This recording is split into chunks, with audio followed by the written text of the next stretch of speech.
Dobar dan in lepo pozdravljeni na novinarski konferenci župana občine Ravne dr. Tomaža Rožena. Najlepša hvala, ker ste se na ta sončen petek odzvali našemu povabilu. Danes vam bomo predstavili ključne momente 26. redne seje občinskega sveta občine Ravne na Koroškem, ki je potekala v sredo 17. junija, pa kakšno aktualnost in seveda osrednjo pozornost, morda tudi spremembo lokacije dogodka namenili kulturnemu centru Ravne, ko se nam pri debati oziroma pri vsebinski razpravi pridružijo tudi gostje, ki bodo kar nekaj novega, svežega povedali o generatorju kulture v Mežiški dolini, našemu novemu kulturnemu centru. Najprej pa nekaj več o 26. redni seji, ta je tudi zadnja pred poletnimi počitnicami. Seja je potekala v sredo, 15. uri, vodil je župan dr. Tomaž Rožen. Po proceduralnih točkah oziroma po dodaji nove 6. točke sanacijskega značaja je župan odvodil sejo z 22 točkami. Čisto na kratko, potrjena je bila sanacija plazu Štav-Dekr v 100% financiranju Ministrstva za okolje in prostor. Nadaljujemo sanacijo cestne infrastrukture, naprimer Prevalje Strojna, kjer se obeta tudi cestna zapora že prihodnji teden mimo Šavra v vrednosti skoraj 2 milijona evrov. Sprejet je rebalans proračuna, ki prinaša več sredstev za vzdrževanje cest, vodovoda, nakup stanovanja za pomoč gibalno ovirani soobčanki, omogoča izpeljavo tudi neplanskih dogodkov, obeležij in uspehov, ki jih občani uresničujejo skozi leto. Nadaljevanje opreme v kulturnem centru, zaključek del na izgradnji sončnih elektrarn oziroma preostanek potrebnih aktivnosti za njihov zaključek. Potrjeni so tudi razvojni projekti, med njimi aktivna in atraktivna Mežiška dolina, v sklopu katere nakupujemo kombinirano vozilo za boljšo brezplačno mobilnost občanov. Posodobili smo odloka za knjižnico in sprejeli novega za zdravstveno in reševanje center Koroške. Sprejeta je strategija športa 26-35. Seja je bila tudi priložnost za pregled uspešnega dela javnih zavodov in programov za vse generacije. Mimogrede smo se s točko dotaknili tudi odloka o vrtcu Ravne. Naj povem, da je letošnjem letu, torej s 1. septembrom, v vrtec Ravne upisanih 372 otrok. Čakalne liste ni, formiranih bo 10 oddelkov prve starostne in 13 druge starostne skupine. Uresničujemo tudi dogovor z Ministrstvom za kulturo, ki prinaša na Ravnah poleg vseh vlaganj v kulturo, v kulturno dediščino, tudi sodobne regijske arhivske depoje v vrednosti skoraj 4 milijone in hkrati rešitev za vrtec Marjetka. Zdaj pa besedo predajam županu, dr. Tomažu Roženu, da se sprehodi skozi točke seje. Prosim. Hvala Jani Širnik za ta uvod. Zdaj seveda Janja je, kot rečeno, prvi del seje namenjamo poročilo o delu občinskega sveta na tej zadnji predpoletni seji. Srednja točka današnje tiskovne konference občine so naši trije gostje, ki bodo predstavljeni v nadaljevanju pri točki 3, kajti želimo seveda posvetiti pozornost danes predvsem kulturnemu centru Ravne oziroma njegovim bodočim vsebinam oziroma tudi upravljanju. Seja, kot rečeno, redna seja, 26. v tem mandatu, predvidoma še 1 do 2 seji do konca mandata, ki se izteče sedaj v mesecu oktobru. Janja je zdaj nasplošno že naštela, kaj je bilo sprejeto, torej grem jaz morda skozi dnevni red, pa me ostavljate s vprašanji, kjer želite seveda dodatne informacije. Pa če lahko rečem, prvi 2 točki sta vezani na sanacijo po poplavah neurja 2023.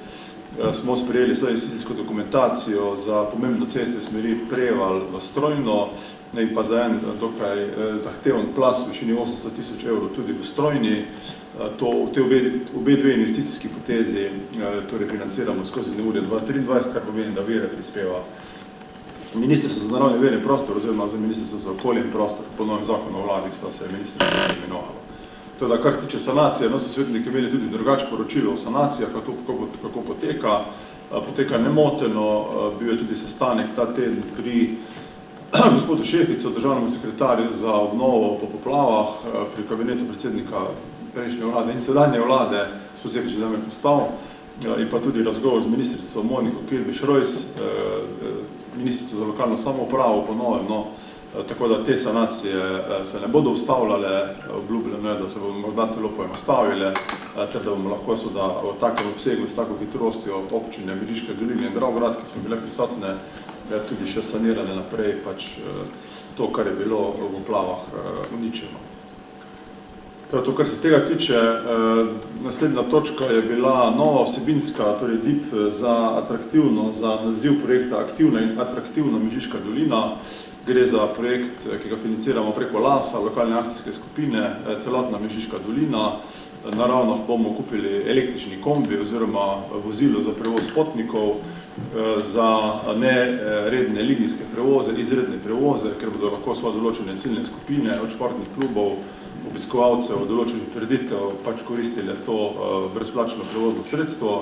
Kolikor vse šlo po načrtih, bomo v jesenskem času, torej na Ravnah, pridobili to novo vozilo, kot je v dokumentu predstavljeno, za prevoz potnikov oziroma krepitve mobilnosti ranljivih skupin naših občanov. To je bila naslednja točka, potem recimo temu rečemo osrednja točka dnevnega reda, rebalans proračuna. Rebalans žal prinaša odhodke višje za 800 000 evrov, hkrati zadolžitev tudi v tej višini, dodatno zadolžitev občine v tej višini v letošnjem letu 2026. Določeni projekti, na katerih nismo bili uspešni, se premikajo v prihodnost, ker morda nismo dobili na razpisu sredstev in ne pomenijo obremenitve za proračun 2026, so se premaknili v 27 oziroma za naprej. Določeni pa so potrebovali več sredstev in svetniki so to soglasno potrdili, med drugim tudi nakup stanovanja. Projekti, ki pa se premikajo, so na primer izgradnja oziroma revitalizacija javnega objekta Mladinski dom, ozelenitev mesta Ravne in pa urbani vrtovi Pigl. So trije projekti nad 1 milijon evrov, ki se v finančnem smislu premikajo torej v prihodnosti, ne obremenjujejo proračuna 2026, ga razbremenjujejo drugi večji poteze, pa so obremenile proračun, tako da je žal potrebna nova zadolžitev. Za katere je bilo potrebna dodatna? Ja, dodatno je bilo potreba za kulturni center Ravne, dodatnih 980 000 evrov. A to kar bo občina sama? Ja, to so občinska sredstva. Ja, razumem. Dodatnih 280 000 evrov, seveda država nam ni priznala v celoti stroške za sanacijo kulturnega centra. Del smo morali sami in ta del se zdaj povečuje v tej višini. Potem za letno vzdrževanje cest, potem izgradnje stanovanjskih objektov, enkrat vsakič po 100 000 evrov, za komunalno opremo, za zimsko službo je nanesla za 94 000 evrov več, potem dodatna dela pri konzorciju samooskrbe z električno energijo 160 000 evrov več, tako da te projekti, ki tečejo, so zahtevali dodatna sredstva, projekti, ki se že izvajajo, ki se na terenu seveda pokažejo določeni dodatni ukrepi, kot so na primer pri električnih strehah oziroma pri elektrarnah na javnih strehah, da se je pokazalo, da nekateri objekti nimajo strelovode in treba pač strelovode narediti kot pogoj, prej se to ni predvideli in se je zdaj pač dodali. A za kulturni center lahko še pol vprašamo ali zdaj vprašamo?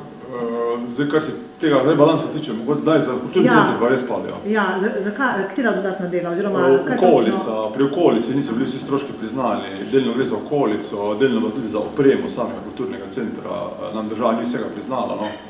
In to zdaj v bistvu, ko so ponudbe že bolj realne in se izvaja, smo mogli za ta sredstva dodati. Koliko torej občina doda v celi naložbi in koliko je cela naložba zdaj? Cela je grobo rečeno, mogla bi se cifre pogledati, 6 milijonov evrov, da rečemo 6 milijonov evrov, občina pa bo dodala vse skupaj, recimo 600 000 evrov. Ker smo še rekel, vprašanje kam štejemo, so ekosklad da 400 000, to je občinsko ali ni občinsko, pač države smo prikazali kot svoj vir. Teh 600-400 ekosklada. Je ekosklada in to prikazujemo kot občinski vir, do MNVP-ja, oziroma zdajšnjega MOP.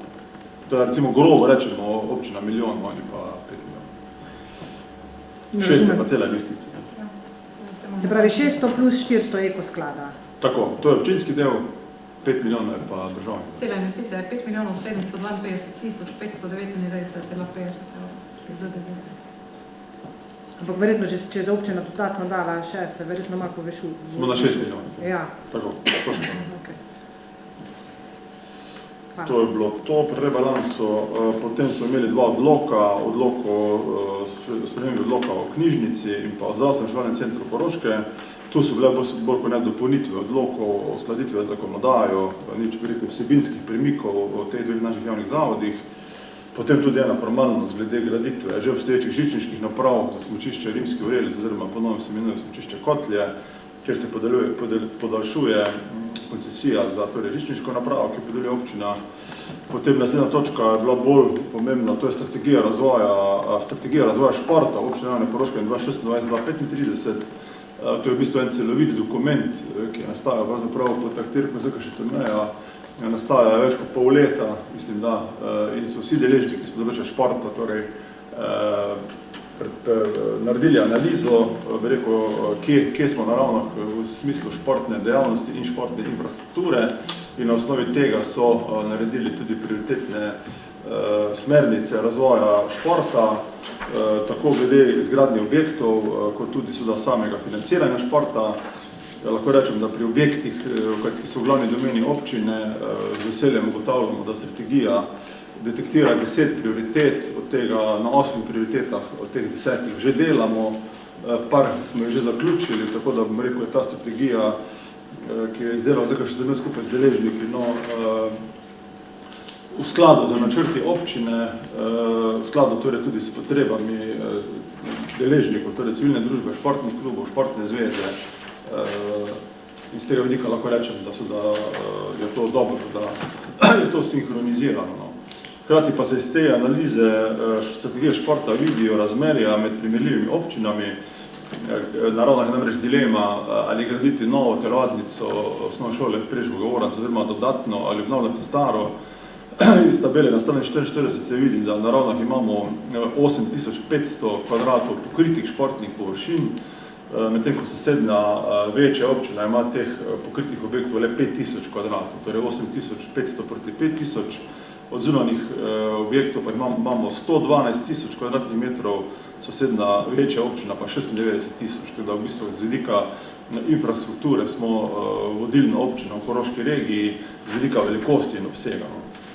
Hkrati pa ta dilema, kot prioriteta številka 4, nova športna dvorana je rešena že v smislu, da smo prijavljeni za prenovo športne dvorane v višini 2 milijona evrov na Ministrstvu za naravne vire in prostor in bomo poskušali najprej prenoviti obstoječo telovadnico, preden da bi potem kandidirali na kakšnem razpisu za tudi gradnjo nove telovadnice. Torej, to so svetniki obravnavali in tudi sprejeli. Vse športniki že kar nekaj časa opozarjajo, da je bi bila potrebna prenova Grnobrežji, da to bo zdaj počasno. Tako, to smo se na prejšnji ceji, ena prejšnjih se prijavili na razpise, oddelali investicijski program. A na ministrstvo, na katero ministrstvo se... Na 99. člen. Aha, na 99. člen, aha, dobro. Tja smo se prijavili, ja. A rezultati še niso znani? Ne, imeli smo eno dopolnitve, rezultatov še ni. Samo tam ni velik sofinancerski delež, se mi zdi. Ni, zdaj po mojem spominu, mislim, da je čez 50% eno. Imajo eno zapleteno formulo, zdaj za račun imajo. Neke uporabne površine priznajo, neki ne priznajo. Pa pridejo do neke mase, kar priznajo, pa potem to on računajo odstotek. Mislim, da je končni fazi kot 6% bo dati. Tako da je tudi če odprto, ne? Ja, to je še odprto, to se čaka, če bo prenova. Potem viru sprejeti. Zdaj, kako si bo nova vlada zastavila, ne vem, ta je imela pa cel športnih objektov, vse se spremljali, do pol milijona, 250 000 evrov, nad milijon, 500 000 evrov. Pa je to redno teklo, To, kar zdaj delamo, drugo fazo stadiona, zdaj, kako bo pa na novo zastavili, bomo še videli. Kaj pa v primeru, da se pa sredstva ne odobrijo iz sofinancerskega? Lastnih sredstev minimum. To je tudi tako. Postane še energetska sanacija, edino ta možnost, ker tam so, da pride do neke druge vrstne potez, kot pa pri celitni. To je to, kar se tiče strategije športa. Pol smo imeli poročilo o poslovanju javnih zavodov in javnih podjetij, so se svetniki seznanili, torej z lanskoletnimi rezultati vseh naših 17 javnih zavodov ter 2 javnih podjetij, upravili razpravo. To so bili prisotni tudi direktorji in direktorice javnih zavodov. To potem je bilo tudi poročilo medobčinskega inšpekcijskega nadzora. Občinski svet je podal soglasje k višini dela plače za delovno uspešnost. Potem smo imeli 3 poročila o aktivnostih, certifikate občine, starosti prijazna, pomer invalidov in pa mladi prijazna. In pa že omenjeno, podali smo soglasje k vrsti število oddelkov in število otrok za prihodnje šolsko leto v vrtcu. In posledično sistemizacijo delovnih mest, kar pa posledično sledi za izračun višine oskrbnine oziroma ekonomske cene vrtca. A se bo kaj podražilo? To še ne vemo, ena zaposlitev več je. A je več otrok? Okay. Otroki ne, otroki je približno enako. Zdaj, to so 80% cene vrtca predstavljajo plače zaposlenih, no, in to sigurno bo vplivalo, v kakšni meri še ne vemo, no, ker to se pol jeseni zgodi pred šolskim letom. Ko se izračunajo, ker so tega napredovanja, pa te stvari v plačah, o čemer se odloča država, ampak število otrok ni. 372 bilo je pa 384, to približno je število otrok. Je pa vse v skladu z normativi, no, vrtec, slučajno, mestica Radice tule, vrtec vedno normative je dana maksimalno možno. Lokalno imamo zgolj to pristojnost, da imamo na mesto 20 otrok, 22 otrok v oddelku, recimo v eni starostni skupini. Drugih pristojnosti pravzaprav občine tudi. Še ne vam je znano, da razmišljajo tudi, oziroma mislim, da je del koalicijske pogodbe nove vlade, da bo brezplačni vrtci za starše, ne za občine. Ampak da bo glavno nekaj spremenili, pač v tem smislu. V tem šolskem letu ne bi še ne. Zaposlitev je pa več, ja, 67 šlo na 68 pa pol. Čeprav je pa po normativu bi lahko bilo 69,6 zaposlitev. Teda z tega vidika lahko rečemo, da je vrtec racionalno organiziran. Potem je bil voditelj sklep o prenehanju mandata članici občinskega sveta, no. Gospa Mojca Rjavec je državna sekretarka, mislim, za kulturo in pač ni združljiva z kmetijstvo, ja, kmetijstvo. Ni združljiva za občinsko svetnico in prihaja nov občinski svetnik, no. Pa potem ta točka, ki je bila omenjena, no, sklep o brezplačnem prenosu Javne Republike Slovenije, mislim, za kulturo. Tu pa imate v gradivu, no, je bil sprejet zelo pozitiven sklep za Ravne, to je dobimo 3,9 milijona evrov vredno investicijo iz področja kulture za arhivske depoje.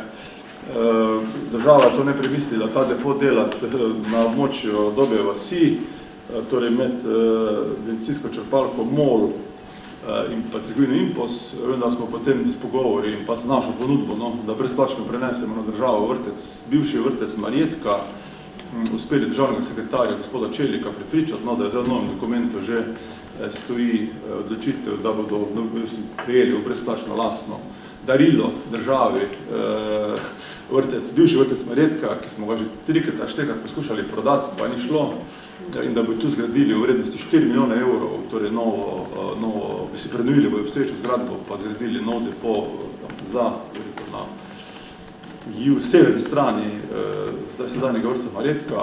Računamo, da bo arhitekturno to usklajeno z novim kulturnim centrom in pa tudi s predenenim glasbenim domom, da bo tu, bi rekel, nastavna ravna ena taka kulturniška, umetniška, tudi ker Arhiv Republike Slovenije se spada ta resor, četrt naše občine, da to je na vladi sprejeto, še v prejšnjem mandatu, no, in jaz upam, da tudi v tem mandatu ne bo kaj spreminjali te odločitve. To bo pa depoje za KPM pa galerijo, za koga? Ne, to je prav za arhiv. To je za Arhiv Republike Slovenije. To, kar deluje na upravni enoti. To ni ne za muzej, pa ne za... 100%? Prosim? A je 100%? Ja, kako mislite 100%? Ok. Ko drugače za UNO tudi iščejo, mislim... Ti imajo svoje gracijo spred odločitev, isto. Aha. To je sklep vlade, ker ta vir financiranja je spet iz poplav. Aha, dobro. Ja, on svoje gracijo pa muzejski depo. Aha. Isto sklepo vlade to. Gradivo no, jaz sem pa mislila, se pročujem. Ne, to so sprejeli za 6 lokacij, Ravne, Slovenija, Celje, Maribor, Škofja Loka. Mi smo dobili 3,9 milijona. In torej to bo Arhiv Republike Slovenije, ki zdaj na območju, ki zdaj v upravni enoti? Zdaj na upravni enoti, tam bo deloval, zdaj, če bo kaj druga še not, ne vem, želim, inštitucija, ki bo to imela, je Arhiv Republike Slovenije.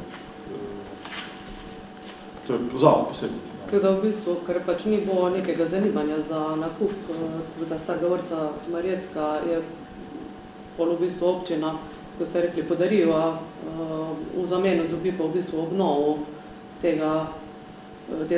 zgradbe, pa pač da bo imela neko funkcijo Marjetka. Tako. V bistvu mi ne bo več naša, no sicer bo nas, v naše teritorije, v naše občine, ampak v bistvu bo državna last.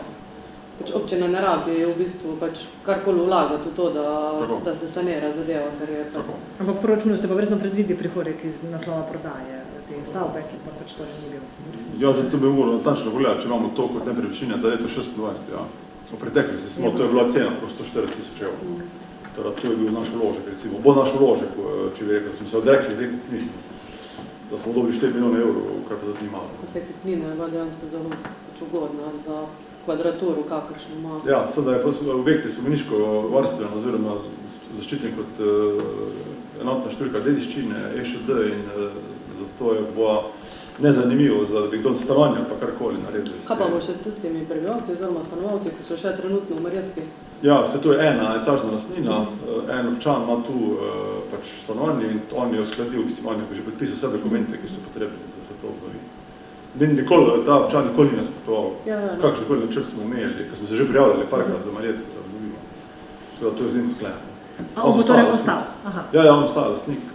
Ker v bistvu tudi ta del zgradbe, če imate to poglavje, ena je nižja, ena je višja. No. Ta nižja ostaja občinska, ker je to njegov stanovanje, mi podarjamo državi to višjo pa vso okolico. Ker v bistvu je z dveh tak zgradb objekt Marjetka. To je pa bivši vrtec. A se bo pol, je predvideno tudi sta zunanja okolica, da se bo kaj tam urejal, ker so bile ideje tudi o pasjem parku, o ne vem kakem parku, vse tam so pač različne strategije predvidene. Ja, zdaj bo to pač arhiv uredil po svoji meri. Mi smo imeli tu že urbani park načrt, pasji park se je vmes zdaj do 40 skupno strke imela, predvsem te pobude. Komplet to bo vse državno. Ker vem, da tam pač meji na lastniške parcele, tudi zadnji del tistega travnika gor proti... Tako, zgoraj so pol zasebni niši. Tako. Lahko še čisto formalno vprašam, torej občinski svet je zdaj to kaj seznanil? Sprejel odločitev o prenosu. Odločitev o prenosu, vi morate pa zdaj kaj še podpisati s kom, kako pogodbo? Ja, pogodbo o brezplačnem prenosu. Po zakonu o ustvarjanju premoženja lahko občina pa država med sabo brezplačno prenaša ta lastništvo. Z državo oziroma z arhivom, kaj boste podpisali? Ne, z Republiko Slovenije. Sistem je tak, da v bistvu oni knjižijo vse zemljiško knjižno na Republiko Slovenije. Podobno operacijo smo izvedli z centrom Kora, če se spomnite. Tam smo jim podarili 9500 kvadratov stavbnega zemljišča, da so lahko zgradili centrum Kora. Podobno dogovor. Lahko nam daje pa tudi nazaj. To zakon omogoča. Lahko obnovili pa nam daje nazaj. Se bo zakon spremenil pa karkoli. To je glavno moralno. Ne bo šlo kam. Treba so svetniki to dobrili. Ja, pa to so v sklep občinskega sveta. To je to, gre se izčrpil sejo, no. Še pa torej poročilo o 26. redni seji, zadnji pred poletnimi počitnicami. Naslednje na dnevnem redu smo zapisali aktualno. Pa mogoče, če kar predam besedo. Če je karkoli razen kulturnega centra, ki prihaja zdaj na dnevni red, no. A prodajate one parcele, če čujo jug še enkrat? Tako, tam je še dražba, razpis. Kdaj je? Dražba. Tretja javna dražba poteka do petka 10.7. do 10. ure. Varščina 3000, oziroma pogoji ostajajo isti kot do zdaj. Bo pa javna dražba potekala 15.7. ob 9. v mestni hiši. Na prvi dražbi je, če spomnim, bilo prodanih 12 parcel, na drugi 2 in zdaj jih je za prodajo še 8. Kako je zdaj interes? Zaenkrat nimam podatka. Samo po preteklih izkušnjah so se najbolj odzivali v zadnjem tednu odprtosti razpisa, tako da še čakam. Kdaj pa se bolj bi lahko začelo graditi tam po najboljši... Ja, zdaj, komunalna oprema je pridelana, se letos jeseni zaključeno, torej komunalna oprema z naše strani, takoj potem pa lahko prosila se vloži vloga za gradbeno dovoljenje. To bo enostavno gradbeno dovoljenje, ker je občinski podrobni prostorski načrt, da v bistvu se gradbeno dovoljenje predvidev v par tednih, celotna komunalna oprema bo zagotovljena, asfaltna cesta, normalna organizacija, vodovod, javna razsvetljava, optika. Tu ljudje lahko teoretično začnejo letos jeseni. Če se ne bo kaj zapletlo pri komunalni opremi. Zaenkrat ni poročil, da bi... To zdaj delate, to se zdaj dela? To se zdaj zdeluje, ja. To je zaroševina, oziroma zdaj zgleda dokaj grobo se skupaj. Od gozda ni več, no, če ste kaj gledali, je pač zgleda, tako bi rekel, te košance, ko so se gradili. Ko pa to enkrat grejeno, pa bo je drevesa. Šance fajn viditi, ja. Ampak to je pač gradnja, zdaj to je gradbišče, zdaj jih malo kazi mesto. Se kar pridno dela, vrno. Ja, izvajalci, ja, pač kak zastoj, pa gre naprej. Kaj pa tista voda, pa to? Voda je preseneča izvajalcev, da je bolj suho, kot so mislili, no, zaenkrat, no. Čeprav je letos enak malo suše. Ampak so menda precenili nevarnost vode, no, tako mi poročajo, ampak zaenkrat ne naredijo po projektu. Ker to so predvideni taki globoki vodnjaki, cevi, skratka cevi, ki se povežejo med sabo, da pa voda pride, koderkoli, no, se to odpelje. Tak sistem vodnjakov je planiran. Zato je tega drago. Pod zemljo, ne? Pač podzemno. Vse podzemno, Ja, ja. vse podzemno. Tako tu je komunalna oprema na 1,4 milijone evrov približno. No. In to tudi ljudje pol včasih ne razumejo, da smo mi to številko delili za 32 in prišli do cene za komunalno opremo za 1 parcelo. Mislim, nismo si mi izmislili 40 000 evrov komunalnega prispevka, ampak je to... 35 000. Ali 35 000 je pa Se šali. pa Ja. realno to bo odloko poračun. To je mogoče pomembno. Taki so stroški. Kako daleč je pa torej ta projekt, kar se občine tiče, z tistih 8 parcel, ko bo občina? Tam pa nič, tam je v bistvu bilo mišljeno, da bo država dala pol pa mi pol, oziroma pol preko najemnin. Tu se pa v bistvu išče zdaj še partnerja, oziroma čakamo na ministrstvo. No. A bo ministrstvo še vedno imelo to stališče, da subvencionira oziroma sofinancira tovrstne projekte, ali bo še nek drug model izgradnje 8 hiš, ko imamo, teh parcel, ki nismo podali. No. Teda tu smo zdaj mi v procesu idejnih zasnov tlorisov, po 2 sestankih z mladimi, z mladinskim svetom Ravne in klubu Koroških študentov smo ugotovili, da je to v redu, da ne želijo kupiti, da želijo najeti. Klub Koroških študentov se je lotil celo pravilnika, po katerem pravilniku bi mi teh, ker to bo 16 enot, ker bo dvojčki teh 16 enot dodajali, to bo se nekaj fejs kresala, no, kdo naj to dobi kot najem. Ciljna najemnina je nekaj 400 evrov na mesec, no, da bi to finančno zdržno, če ne pa še občinska subvencija potrebna, da bi se polovica hiše strani mladih za 10 let lahko najela, mladi družino. Teda tu smo zdaj na nivoju tlorisov oziroma razgovorov z deležniki, ampak tudi to ne more biti preden se komunalna oprema ne zaključi. Isto za nas veljamo. Mi ne moramo zdaj vložiti na upravno enoto za gradbena dovoljenja, ker še ni komunalna oprema zgrajena. Isto kot za ostale graditelje smo mi tu graditelji. Mislimo biti javni sektor. Če se ne bo uspelo, pač tudi to podlagamo. Ne vem pa, kaj bo novo stališče nove vlade ministrstva glede tovrstnih subvencij za gradnjo takih enot. V Ajdovščini so dali pol, tam imajo 4 enote. Bomo videli. Mi ste imeli odskrivili na zadnje tu v tej sobi, no je pač rekel, da 50% je možno dobiti. Da se to najemnina pa zdi. Od aktualnih stvari bi sem še vprašala, kmalu se odpira nov hotel, pa je Divačkim jezerom. Z Divačkim jezerom nič novega, žal nič novega. Odprto bo letos v smislu javnega jezera z minimalnim gostinsko ponudbo najemnika smo dobili, je interes. Teda gostinska ponudba bo podobna kot lani, v tem manjšem obsegu, strani zasebnega gostinca. Jezero čistimo, bo kopalno na lastno odgovornost. Tako da lastnik pa najemnik se pa še pogovarjata. Ampak letos ne bo spremenjen, sigurno. Še. Tudi če podpišejo, recimo zdaj junija, bojo se da karkoli začeli po kopalni sezoni. A torej očisti ste ga pa že, tako da zdaj se že lahko, tudi vikend se že lahko kopajo. Očiščeno je bilo že pred 1. majem, komunalno podjetje ga čisti, tako da tu kopajo se tega lahko ljudje. Mi bomo skrbeli za čistočo, pa tako bi rekel, javni park, javno jezero, ki je vse prosto dostopno, pač mestni park. Kakega razvoja pa vlaga, pa mi teh ne moremo, tu preveč, ni naša vlast.